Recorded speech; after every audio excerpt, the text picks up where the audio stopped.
And that's exactly where I want to begin, with that much anticipated reopening of the economy. Let me recap some of those measures. I took you through some of them, and this is what the president actually said today, just very quickly. A nationwide curfew extended for another 60 days, 11 p.m. to 4 a.m., reopening of bars until 10 p.m. And of course, public gatherings, the limit has been increased from 100 to 200 people. This is up from the previous limit, obviously, of 100 persons. And Chemutai Goin will now give us some perspective. She reports on the national COVID-19 conference that actually culminated with the president's speech. The president's 12th speech came on the 197th day since COVID-19 was first reported in Kenya. His highly anticipated address coming on the back of a half-day summit convened to take stock on the fight against the virus. We have got this far because we, the citizens, were the first line of defense against the pandemic. Unlike previous addresses that mainly involved tightening the containment measures, this time he was scaling them back. The dusk to dawn curfew will continue for another 60 days, but it will now run from 11 p.m. instead of the current 9 p.m. starting Tuesday. The end time will still be 4 a.m. The president also lifting the ban on operation of bars and the sale of alcoholic drinks in ordinary restaurants and eateries starting 29 September.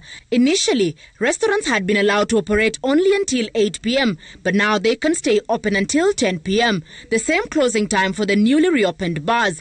They will, however, have to ensure their operations are aligned with the Ministry of Health guidelines and protocols.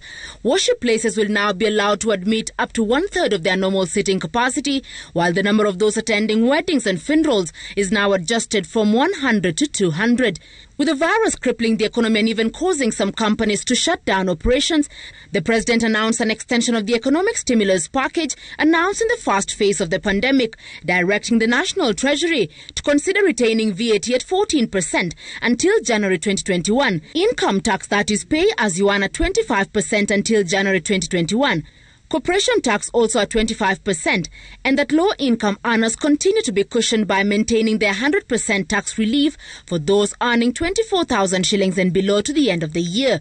The National Treasury also directed to fast-track the rollout of the Credit Guarantee Scheme to enhance the access to credit by micro, small and medium enterprises.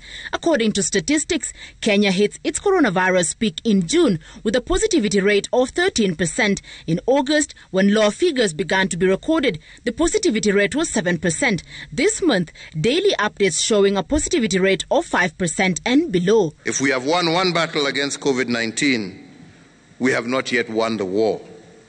The possibility of a second wave of this pandemic is real, as we have seen in other countries. President Kenyatta taking a swipe at politicians whom he accused of leading the pack in defying COVID-19 prevention measures. We thank Kenyans, but it is we, the political class especially, that is leading the charge